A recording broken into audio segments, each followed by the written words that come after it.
Hi guys, welcome to day 3 of this work trip. Things are starting to really rock and roll.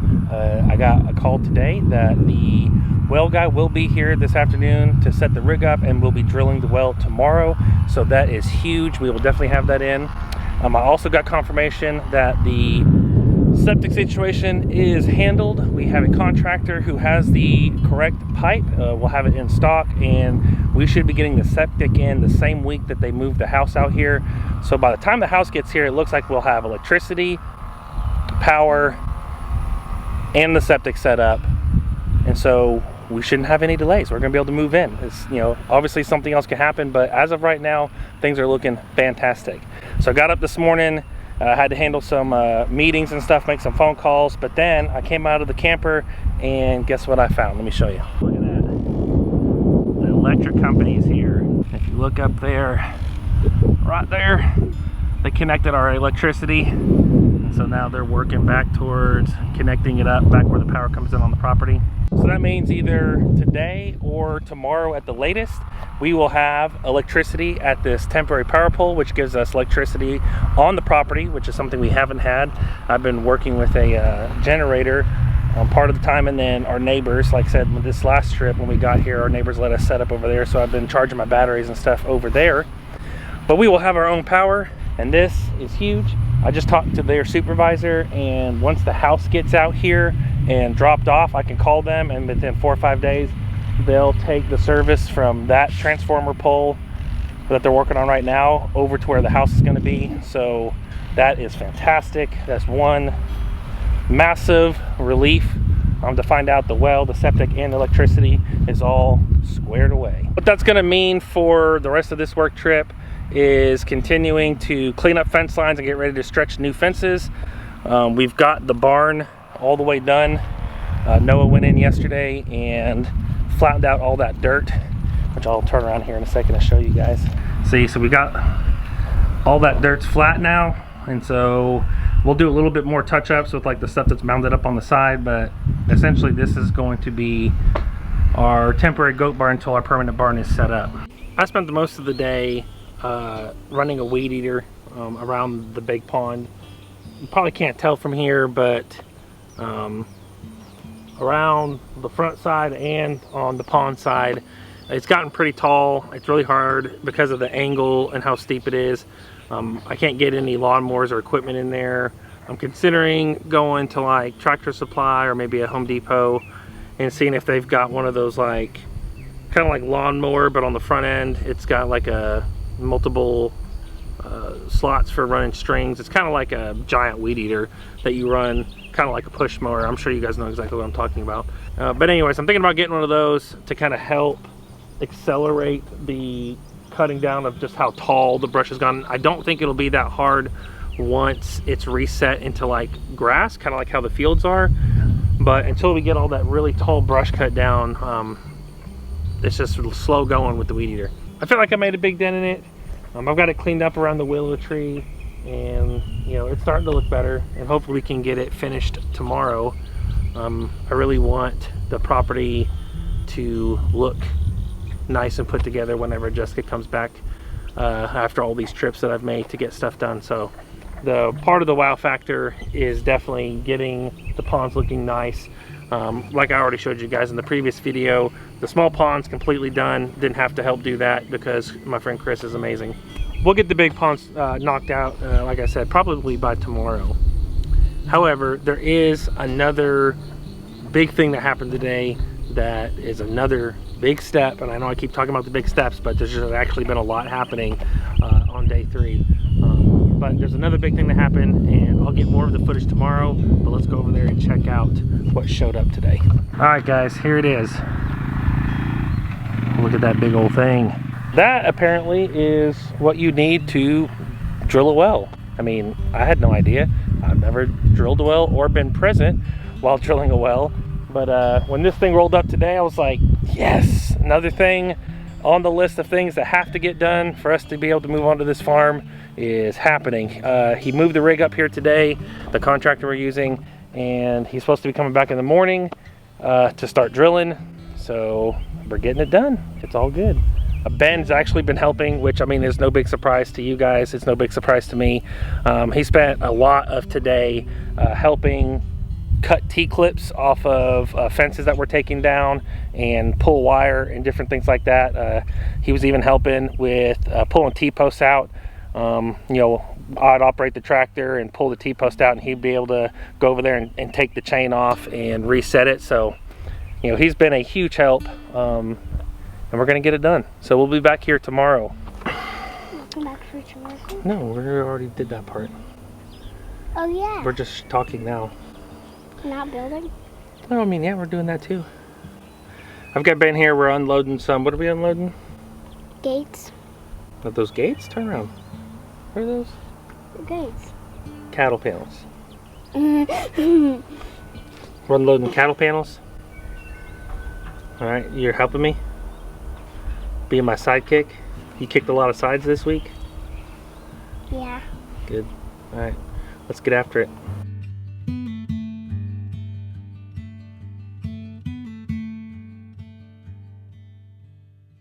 All right, fist bump. Let's go. So that apparently is what it looks like after you get 200 feet into the well. Like, it's hard to convey in the camera, but like all that sludge and different stuff that he drilled through is just kind of like built up in the grass over here. It's like covering your boots and stuff. So like I just said, he got to 200 feet. There's still some work left to do before we can actually cap it, and then me and Noah can come in and clean up around it and form up a concrete foundation for a well house. So he should be out here today sometime to finish this off, and then we can start on our part.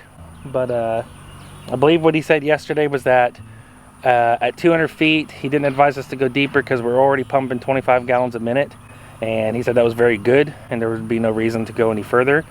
I know that once we do get the pump and all that set up, and we're going to go ahead and have the water tested to kind of see where we're at, and we might do a filtration system within the well house.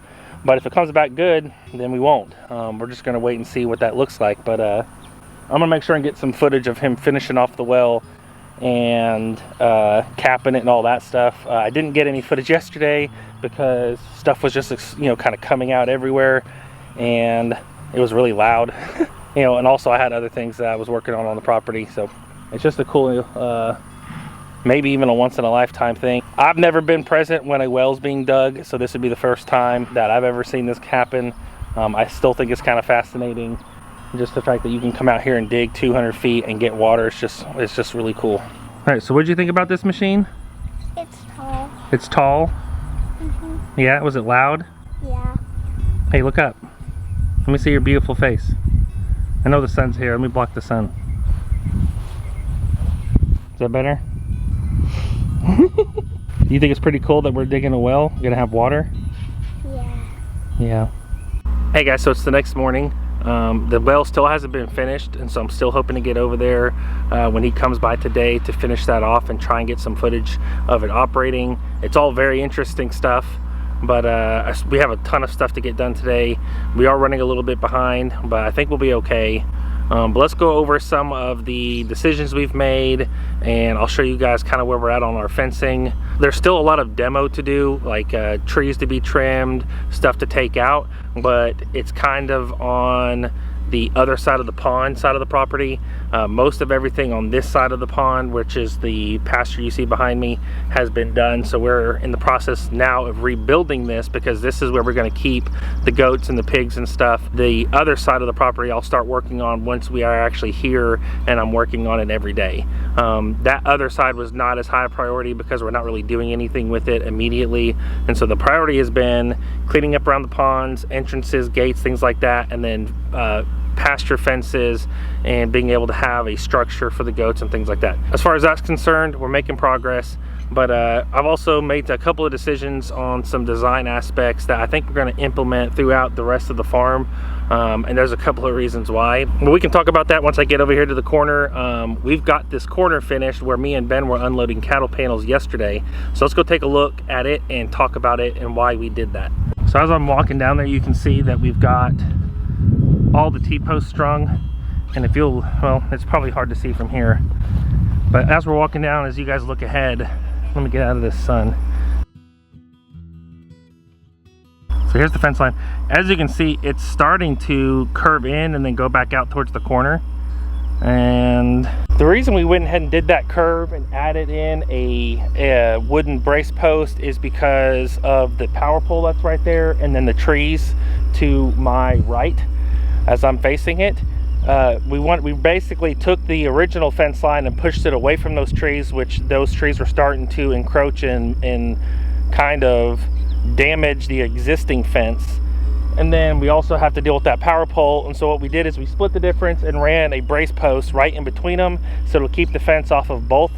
We should be able to get a mower in there to trim both sides and keep it maintained and cleaned. The trees aren't going to be encroaching on the fence anymore, things like that. So the fence isn't actually running perfectly straight. It runs to that brace post and then curves back towards where the corner is. Okay, so there's the brace post and telephone pole, and it's running to this corner, which we rebuilt. We actually utilized a lot of the original holes that the original fence had, and we just set new posts in them and then built this corner out. And if you notice, this matches the design we put in at the front of the property. When we started rebuilding things, I actually did not purposely think, oh, this is what I was gonna do. I was gonna do the 2x6 and all that. It just kind of developed as we were structuring and redoing the front entrance, and that was just the end product.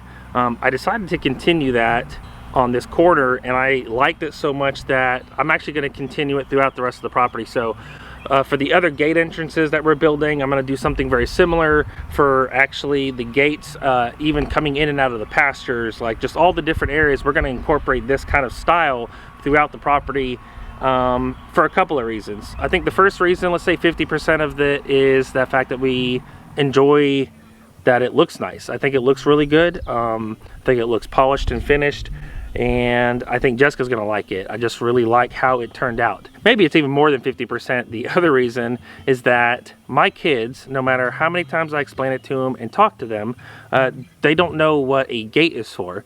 They refuse to undo the latch and walk through the gate and then latch the gate.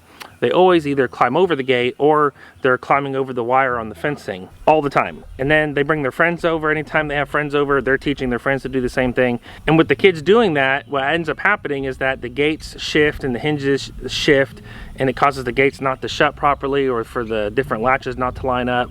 And I've spent a ton of time just fixing gates and stuff that shouldn't need to be fixed, but because my kids just enjoy climbing over them. That factor is actually one of the, it might be more than 50% of the reason why I'm going to implement this throughout the rest of the property, is because this also provides a stable, non-destroyable way for my kids to climb over the stuff that they're already going to climb over anyways.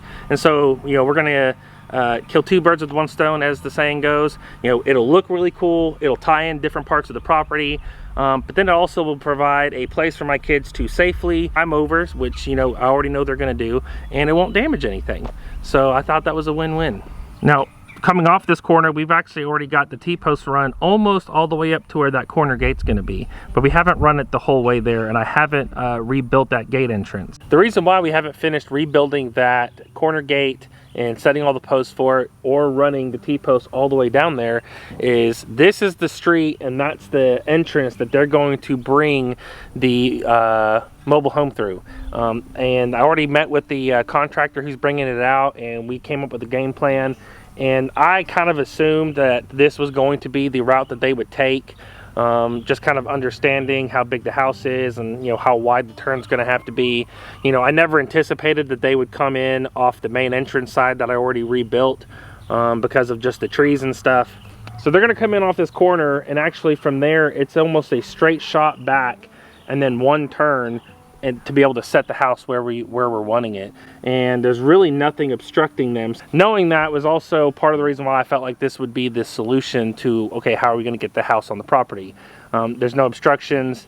This street is a lot wider than the other one, and that gate is not currently rebuilt, so it's completely open, and so it should be easy for them to get the house in and maneuver it safely without damaging anything that I've built or damaging the house.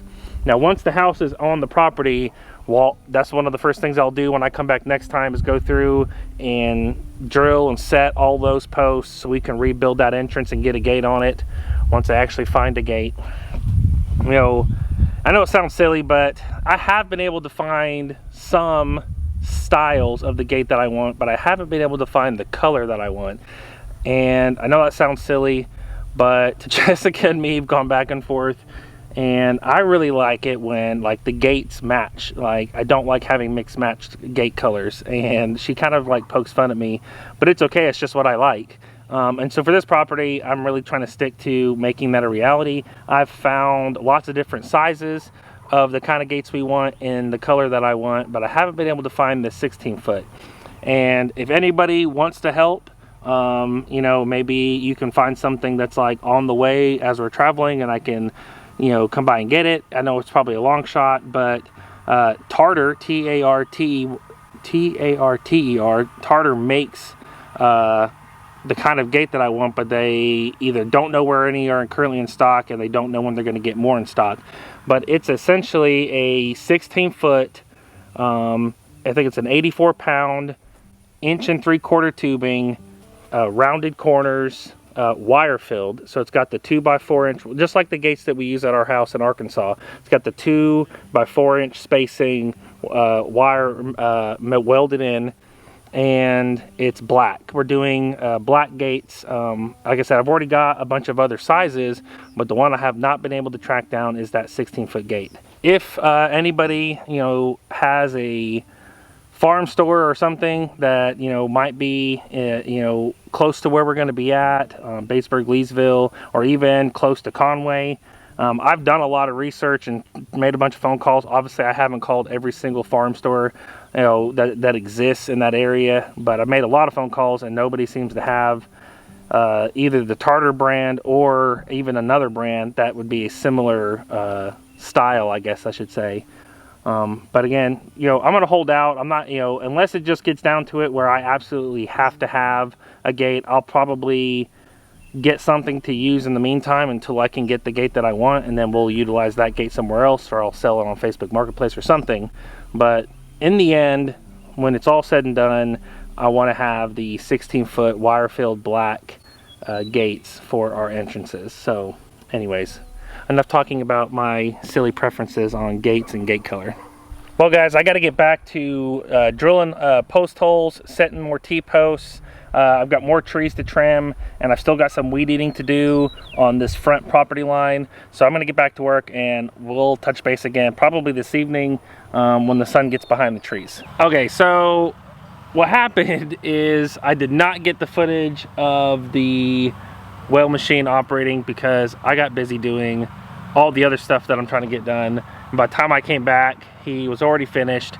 As you can see, it's packed up and ready to head out. But I will go over there and show you guys the progress we've made and what we're doing to get the well finished off. All right, so there's the well. That's that pipe coming up out of the ground. And this is actually our concrete formed and poured. There's the Ragamuffin crew. We got Patrick, he came and helped. We got Chris from Single Dad, he's been supervising a lot. We got Noski over there, and that's our neighbor Terry. We're gonna hear more from Terry at a later date. I was talking with Jessica the other day, and I told her that she needs to put Terry on the interview show because he's actually the original owner of this property, and just knows a ton of history for this area. So I think it'd be a cool interview. And he's also like a choir director, so he can sing. So we're gonna try and get him to sing on the interview. But they all helped get this to this stage.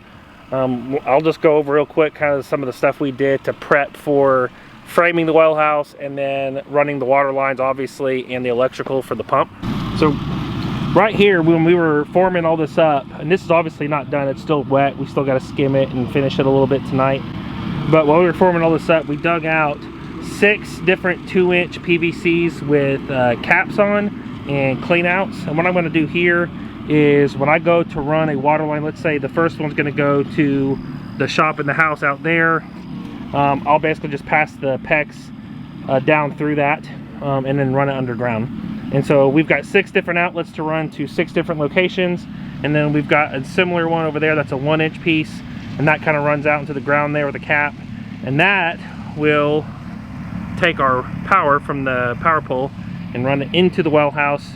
And then inside of this, so on top of that concrete pad, we're going to frame in an 8x8 well house that can contain the tank, and if we have to get a filtration system, which I don't know yet if we're going to do that. We're going to wait till we're actually pumping water. Then I'm going to have it tested, and we'll see what kind of like either softener or filtration, if any of that's needed, and that will go inside the well house. We made it big so we had plenty of room to work. I don't like our well house in Arkansas, we just framed it up over the pad that was pre-existing, and it's kind of hard to work in because it's kind of small.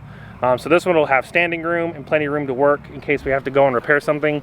One other detail that the guy that dug our well gave me some pointers, and I think it's good information to pass along, especially if you guys are going to be getting into digging a well and putting a well house in.